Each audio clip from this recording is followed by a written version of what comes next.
I remember the night Ava walked out on me. She stood in the middle of our tiny apartment with her arms crossed, acting like she was already too good for the air we breathed. She said, "I can't keep living like this, Ryan. I need more." Her voice shook a little, but her eyes stayed cold. I tried to smile like it didn't hurt. "Ava, we're doing our best," I whispered, even though my throat felt tight. She shook her head. "Your best isn't enough. Ethan says I've been holding myself back." Hearing his name felt like a slap. I asked her if she really believed him, and she didn't even hesitate. "He believes in me," she said. "He says I deserve a better life," I asked, "and I don't." She didn't answer. She picked up her suitcase and zipped it fast, like she was scared her courage might run out. I stepped closer and said, "Ava, please, don't do this." She froze for a second, then kept packing. "Ethan's waiting downstairs," she muttered. "He's taking me somewhere better." I felt my chest crack. "So you're leaving everything we built?" She laughed softly. "What did we build, Ryan? Stress? Debt? Disappointment?" Her words hit harder than anything before. I told her I could try harder, work longer, change things. She said she was tired of waiting. I grabbed her hand without thinking. "Ava, stay. I'll fix this. Just don't walk away from us." She pulled her hand back like my touch annoyed her. "Ryan, you've had years to fix it. I'm choosing myself now." I felt desperate. "Do you love him?"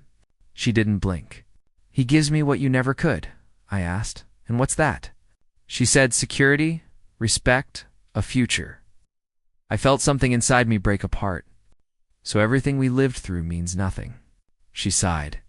"It means I grew up." "You didn't." She walked to the door.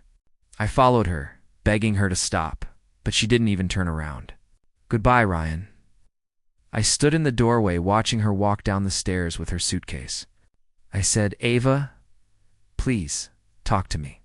Tell me what I can change." She didn't answer. She answered her phone instead and said, "I'm coming, Ethan." That hurt worse than anything else.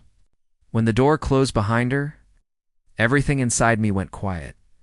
I sat on the couch and stared at the floor until Daniel showed up. He knocked once and walked in, saying, I knew something was wrong. I didn't look up. He asked, "Where's Ava?" I told him she left. His voice rose. "What do you mean she left?" I whispered, "She chose Ethan." Daniel sat beside me. "You're shaking," he said. I said, "I begged her, man. I begged her to stay." He grabbed my shoulder. "Don't do that to yourself. She made her choice." I felt my eyes burn. She said, "I'll never be more than this." Daniel cursed under his breath and said, "She's wrong. She'll regret this." I leaned back and covered my face with my hands. "I don't know who I am without her," I said. Daniel shook his head. "You were someone before her, and you'll be someone after." I laughed bitterly. She walked out like I was nothing. Daniel said, "Then prove her wrong. Not for her, for you." His words hit something deep inside me. I stood up slowly. She said Ethan can give her the life she deserves. Daniel rolled his eyes. "Yeah, the life where she's just another trophy to a guy who likes showing off." I swallowed hard. Maybe she's right about me. He stepped closer. "Ryan, listen. You care, you try. That's worth more than all his money. One day you'll see it." I looked at the door she had closed behind her. "I don't know how to start over." Daniel said, "You start by breathing. You start by standing.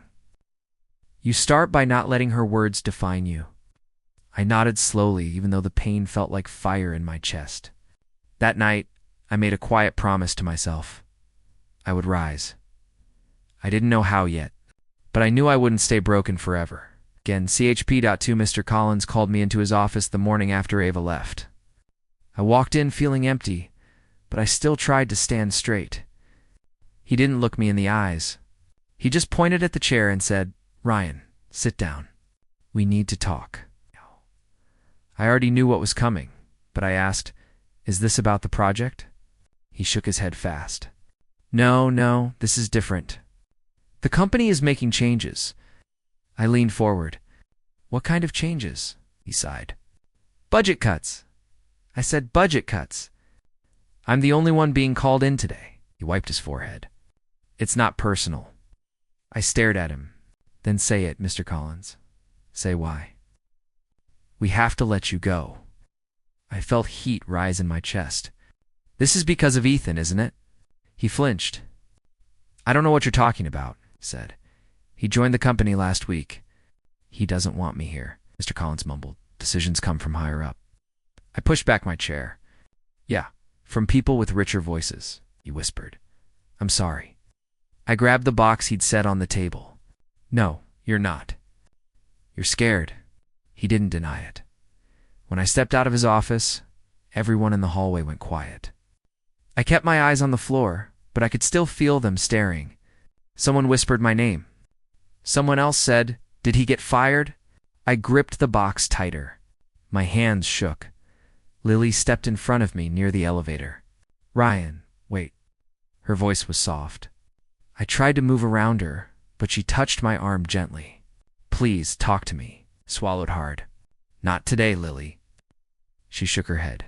You worked harder than all of them. You don't deserve this, I whispered. Deserve doesn't matter anymore. She stepped closer. If you need anything, even just someone to listen, I cut her off. I can't hear that right now. She looked hurt, but she nodded. Okay, but you're not alone. I stepped into the elevator without looking back. Outside the building, I sat on the curb with the box on my lap. My phone buzzed, but I didn't check it. I felt everything collapsing. The job, the relationship, the future I thought I had. I whispered to myself, how did my life fall apart this fast? That night, Daniel sat across from me at his kitchen table. He stared at me like he didn't know where to start. Tell me what happened, he said. I dropped the box on the floor. I got fired, cursed, because of Ethan. I nodded. He didn't want me there, so I'm gone. Daniel rubbed his face. Ryan, how much more do they want to take from you? I laughed bitterly. Apparently everything. He leaned forward. Talk to me. Don't hold it in. I stared at the wall. It feels like something is eating me alive. Like I'm sinking, and no one can hear me. Daniel's voice softened. I hear you. I shook my head. I begged her to stay. Then I got fired by a man who wouldn't even look at me. I don't know who I am now, he said. You're still you. Just a wounded version. I closed my eyes. What if this broken version is all I'll ever be? He slammed his hand lightly on the table. Stop. Don't say that. Then tell me what to say. He stared right back. Say you're going to rise from this. I didn't answer. He repeated, Say it, Ryan. I whispered, I don't know how. He leaned closer. You don't have to know how. You just have to decide you will. I sat there in silence, listening to my heartbeat in my ears. Something inside me's, small, weak, but still alive, pushed forward. I took a deep breath.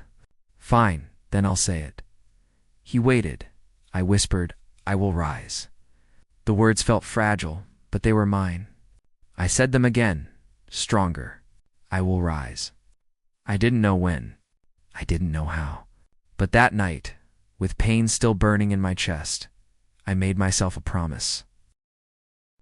I was wiping tables at the cafe when I heard the loud cough of an engine dying outside. I glanced through the window and saw an older man stepping out of a sleek but smoking sedan. I didn't think twice.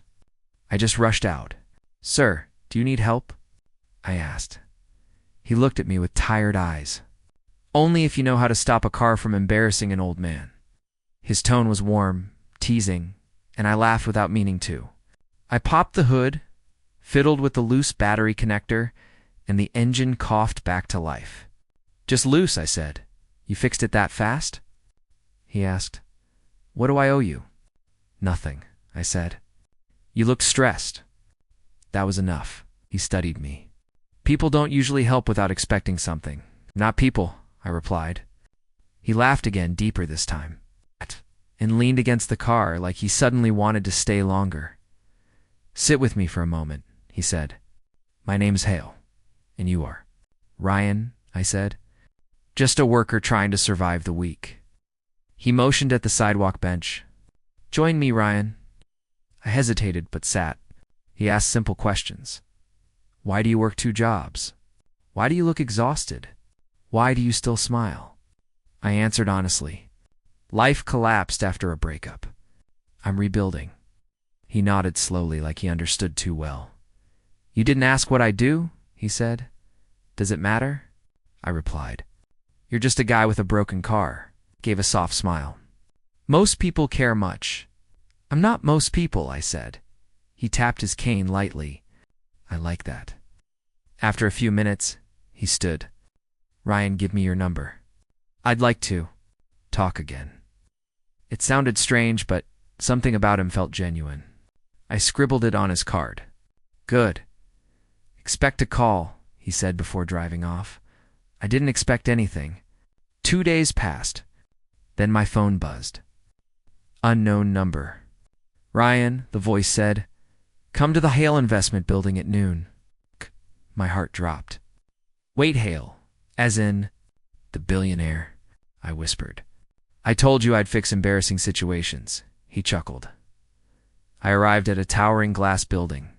My hands shook. A receptionist guided me to the top floor. When the doors opened, I froze. Mr. Hale sat behind a desk with a view of the whole city. Ryan, he said warmly, I want to offer you a trainee position. My mouth fell open. I don't have a degree. I barely understand finance. That's why it's called trainee, he said. I need honesty and work ethic. You have both. I swallowed hard. Why me? Because you helped me without hesitation, he said. That tells me more than any resume. Before I could respond, a woman walked in sharp suit. Sharp eyes. This the new one? She asked. Mr. Hale nodded. Vanessa, meet Ryan. He's yours to train. She looked me over. You ready to fail a lot? I guess. I said, good, honesty. Let's start. She dragged me to the trading floor, screens everywhere, people shouting numbers, phones ringing non-stop. Rule 1, she said, don't freeze. I froze. She smacked my arm. I said, don't freeze. I'm trying, I muttered. Try harder, she said. You want this or not? I don't even know what this is. It's a chance, she said. People beg for it. Her methods were brutal. Every time I hesitated, she barked again. Every time I misunderstood a chart, she made me explain it until I got it right. I felt stupid, slow, overwhelmed. At lunch, I whispered, maybe I'm not cut for this. She stared at me. Then why are you still here? Because Mr. Hale believed in me, I said quietly. And do you? She asked. I hesitated. I'm trying to. She nodded once. Good, keep trying. Days blurred. I failed more times than I could count. I stayed late, asked questions, annoyed everyone, but slowly, painfully improved. When I caught a mistake in a report, Vanessa smiled. Not bad, rookie. That night, walking home, I felt something I hadn't felt since Ava left. A small spark. A quiet voice inside whispering, maybe your life isn't over. CHP. For the first morning, I walked into the firm wearing a tailored navy suit. Vanessa smirked. Look at you, she said.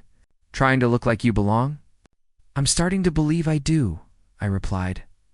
Good, she said. Confidence looks expensive on you. Months had passed since I'd started. Every day felt like stepping into fire, but now I didn't burn as easily. I handled million-dollar accounts, ran analysis meetings without stuttering, and for the first time, people in the office actually listened when I spoke.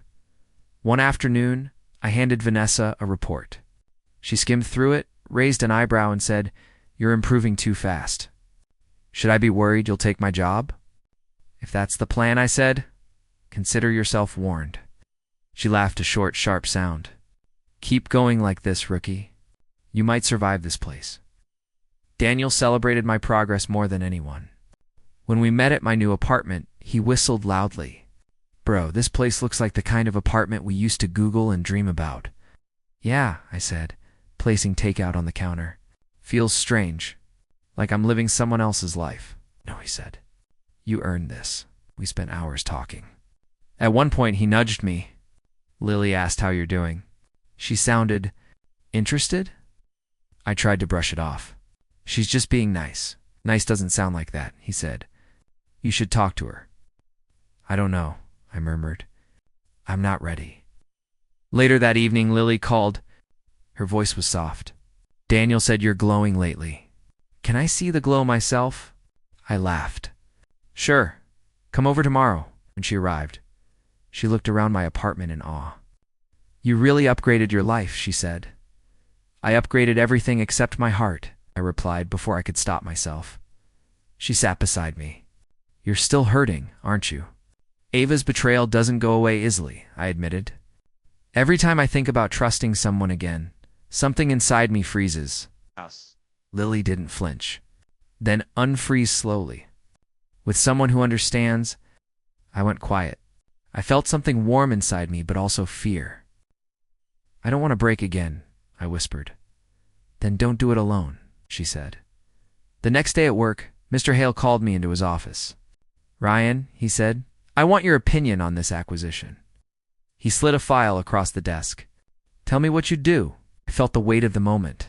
Months ago, I could barely understand the charts.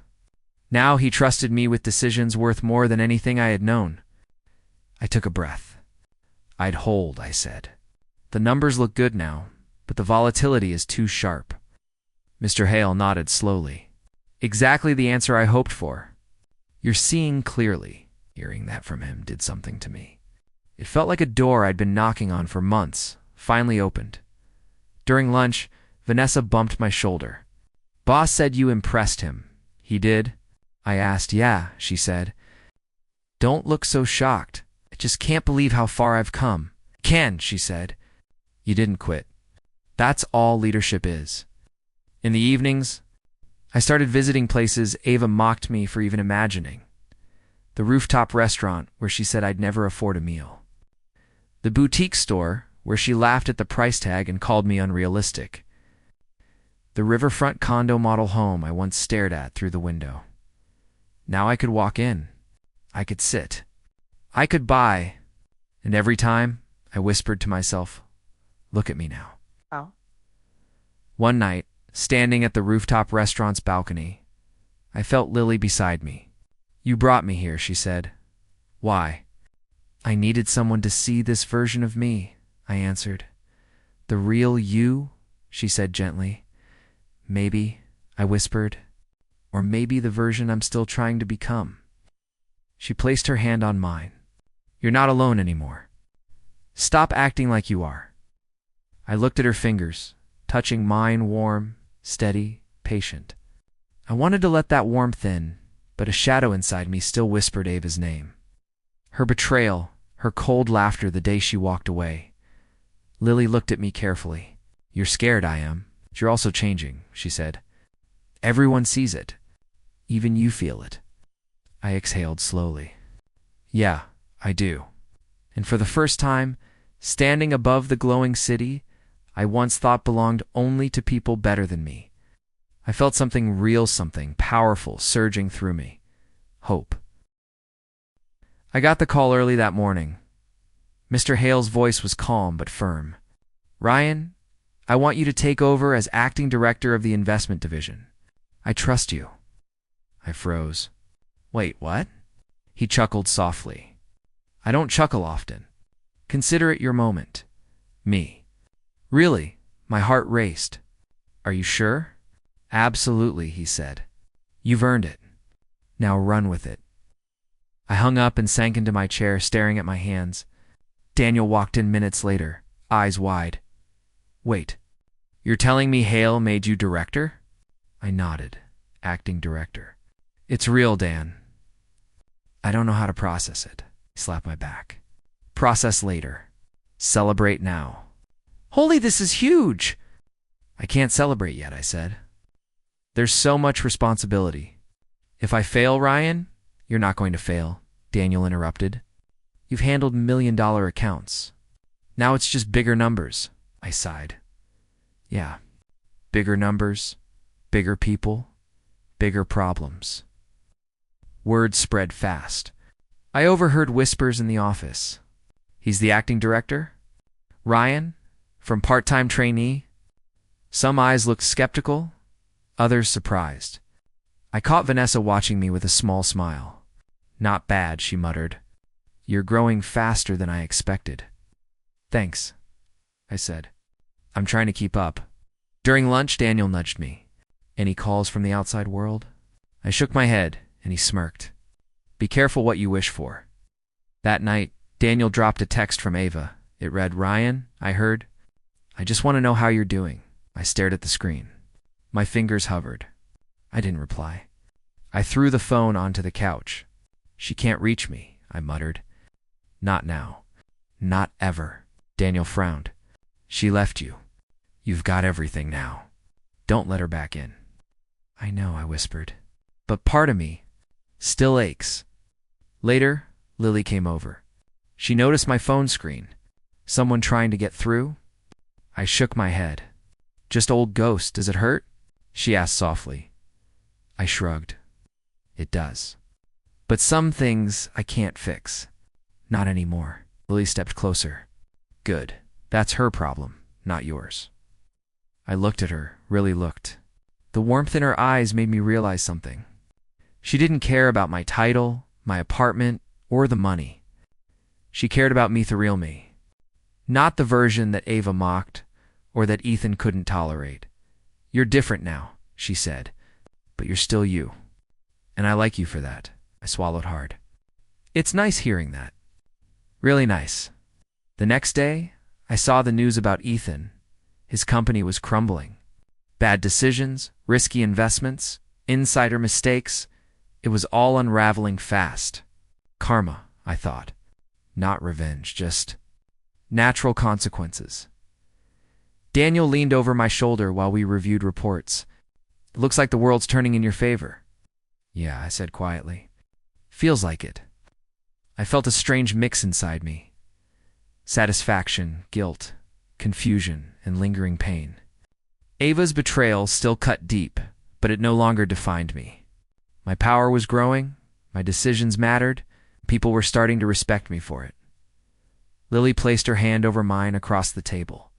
"You don't have to do this alone." I nodded, feeling something I hadn't allowed in months. Trust. Someone believed in me, not my money, not my status, not my rise, just me. Later, Daniel teased me. "So, are we calling this the Ryan era?" I laughed quietly. Let's not get ahead of ourselves. But, yes, the power shift has begun. I stared out the office window, city lights flickering below. For the first time in years, I didn't feel helpless. I didn't feel broken. The world was starting to see me. Ava's voice, Ethan's arrogance, they were fading. And with Lily beside me, someone who truly cared, I felt a strength I never had before. The power wasn't just in the money, the title, or the respect. It was in knowing I could stand unbroken and move forward without anyone controlling my life. I exhaled slowly. "This is just the beginning," I whispered to myself, and for the first time in a long time, I believed it. CHP 6. The news hit me early in the morning. Daniel called, sounding half shocked, half amused. "You're not going to believe this," he said. "What now?" I asked, sipping my coffee. "Ethan got fired." Completely blindsided. "They kicked him out of the board meeting." I leaned back. "Fired? Are you serious?" "As a heart attack," Daniel replied. "Bad calls, useless leadership, karma, finally caught up." I breathed out slowly. "And Ava?" He hesitated. "She moved into some tiny rented room. Nothing fancy, just small. Small," I repeated quietly. "She always hated small." Daniel grunted. "Well, life's giving her a taste of what she gave you." I didn't respond. Something twisted inside my chest. Dire, satisfaction, disappointment. All tangled together. Later that day, Vanessa noticed the storm in my eyes. "You look like you're thinking too much," she said. "Just hearing old news," I muttered. She raised an eyebrow. "About her?" "Yeah. Don't let ghosts distract you," she said sharply. "You worked too hard, I know." When I left work, my realtor called. Mr. Hale approved the transfer. The mansion is officially under your name. I stared at the city lights. So it's done? Yes, sir. It's yours, the mansion. A place Ava once said I would never even step inside. I whispered, funny how life works. That night, Lily came over with dinner. She always showed up when I needed grounding. You seem off, she said gently. What happened? Ethan's fired. Ava's broke. And how do you feel? I don't know. I rubbed my face. Part of me thinks she deserves it. Part of me? I don't know. Lily set the food down and sat across from me. Do you want revenge? I shook my head. I'm not sure. Maybe I just want her to see what she threw away. Maybe I want peace. Maybe both. Both is normal, she whispered. When I picked up my phone later, I froze. Ava had messaged me, can we talk? 2 words. That was all. Lily saw my expression. It's her, isn't it? Yeah. What are you going to do? I don't know, I said. I really don't. She sighed. Ryan, don't go back to the pain you escaped. You're better now. I know, I said. But closure. Maybe I need it. Closure doesn't need her, Lily replied softly. It needs you. Her words hit deeper than I expected. Hours passed. I didn't reply to Ava. I didn't delete the message either. I just stared at it. Then Daniel called again. So, did she beg yet? She just wants to talk, I said quietly. And I ignored it. Good. But I didn't feel good. I felt torn, cracked, unsettled. Around midnight, I headed to my building. My mind kept replaying the words she once said, "You'll never be more than this." The elevator doors opened. I stepped out and froze. Ava stood there. Outside the lobby, her eyes swollen, her hands shaking. Ryan, she whispered. Please, can we talk? For a moment, everything around me faded, the noise, the lights, the city. All I could hear was my heartbeat. Ava, I said, my voice barely steady. Why are you here? I didn't know what else to do, she cried. I messed up. I messed up everything. I lost my job. Ethan left. I have nothing. I raised my hand to stop her. I don't want to hear about him, she choked, I know. I thought maybe you could listen. Just once. Her voice trembled. You were the only person who ever loved me, and I threw it away. Each word hit me like a stone. My chest tightened, not with love, but with old wounds ripping open. I whispered, you made your choice. I know, she sobbed, but please. Just let me explain. I stepped past her. She grabbed my sleeve. Ryan, please. I gently pulled my arm away. Ava, I'm not the man you left. Her breath hitched. So you won't talk to me? I swallowed the lump in my throat. No, I walked past her. Her cry echoed behind me, but I didn't turn around. Not once. When I entered the elevator, my hands were shaking. I felt Lily's words in my mind. Closure doesn't need her. Maybe she was right. Maybe walking away was my closure. Maybe this was the moment. I finally took my life back.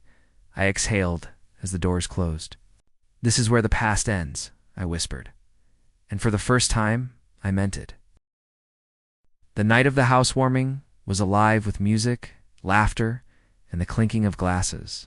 Guests wandered through the grand halls of my mansion, eyes wide at the chandeliers, the art, the view. It all felt surreal, like a dream I hadn't dared to imagine years ago.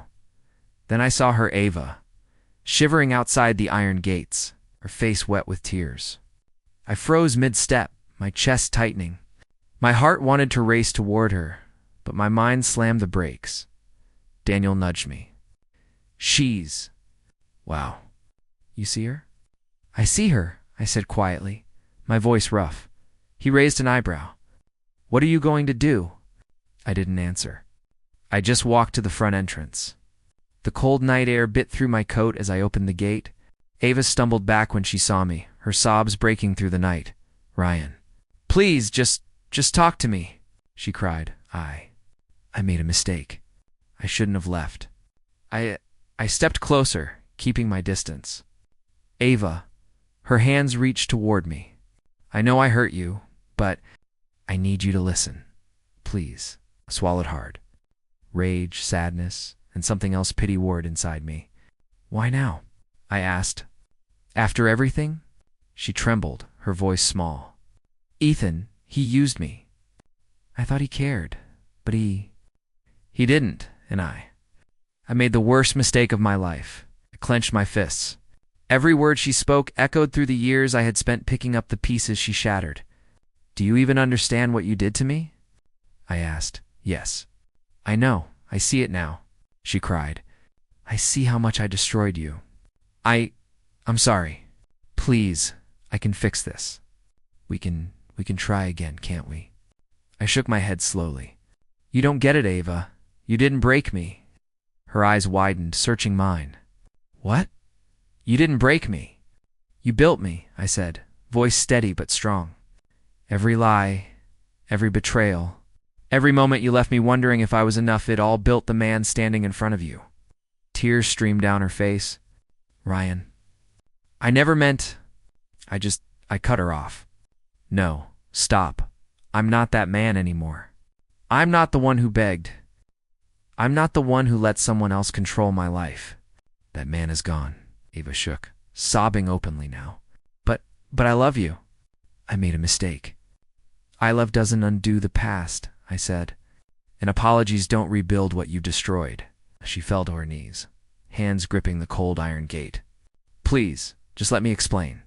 I looked past her to the bright lights of my mansion, the laughter, the warmth inside. Then I felt Lily beside me. You don't owe her anything, she said softly. Her hand found mine, a quiet anchor. She's not the one you choose anymore. I took a deep breath. The weight of every sleepless night, every pang of betrayal, every moment of humiliation and rebuilding pressed down on me. You see, Ava, this is where it ends. Your chapter is closed. Her sobs grew louder. No. Please, Ryan, don't leave me like this. I made a mistake, I swear. You can cry all you want, I said. It won't change a thing. Her face fell. She looked at me with pleading eyes, but I saw at the realization. The moment she understood, she had lost. Lily squeezed my hand. It's over, she said. I exhaled slowly, letting the tension in my chest release. It's over. Ava's body shook violently, leaning against the gate. I'm sorry. I'm so sorry. I shook my head, stepping back. Sorry doesn't bring back the years you wasted. Sorry doesn't undo the man you thought you broke. You need to leave. She stared at me, utterly broken. The girl who once mocked my dreams, the girl who left me for status and wealth, now sat crying in the cold, powerless. And I felt nothing but clarity. I turned toward the mansion. The door opened and Daniel gave me a thumbs up. Inside, the party carried on. Laughter, music, the hum of a life I had built myself. Lily's eyes held mine. Come on, she said softly. This is your life now. I nodded. Every ounce of anger and bitterness dissipated. I didn't need revenge, and I didn't need to forgive her. I just needed to move forward. Ava's sobs echoed one last time. Ryan, please. I didn't look back. I walked past her, each step deliberate. Each one a choice for my future. When I entered the mansion, the warmth hit me immediately. The laughter, the music, the people celebrating not for what I had, but for who I had become. That feeling, that power, was mine. And it wasn't about money or revenge or proving her wrong. It was about being whole. I looked at Lily. She smiled, a quiet, knowing smile. Ready for the next chapter? I smiled back. Yeah, I'm ready. That night, as I stood overlooking the balcony, the city sparkling below, I finally understood. I was no longer the man Ava could hurt. I was no longer defined by her betrayal or by anyone's opinion of me. I was Ryan. Whole, strong, powerful, free, and for the first time, I truly meant it. I whispered to myself, letting the words sink in, carrying the weight and the relief all at once. I'm the man you regret losing forever. The wind rustled through the trees. Inside, music, laughter, and life carried on. Outside, Ava's sobs faded, a distant echo of the past. I was finally done.